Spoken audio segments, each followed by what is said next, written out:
Hi everyone, I'm Vida Delisi, and in this video we're going to talk about misconceptions about the Residential Tenancies Act and the Landlord and Tenant Board.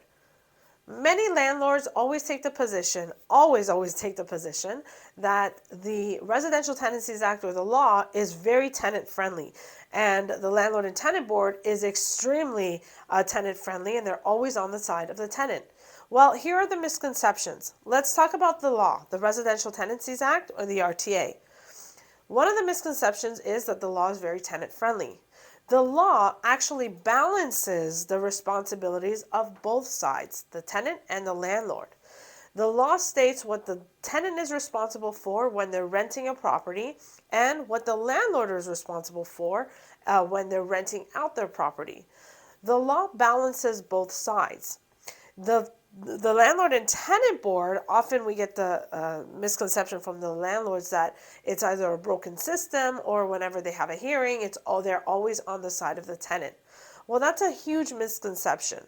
The issue is the extensive delays of getting to the landlord and tenant board. It's not that the law is tenant friendly or the board is tenant friendly.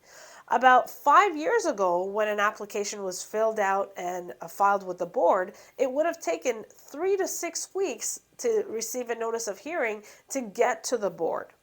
Right now, it takes about 7 to 8 months. So it's not the law that's always on the tenant side. It's not the board that's always to the tenant side.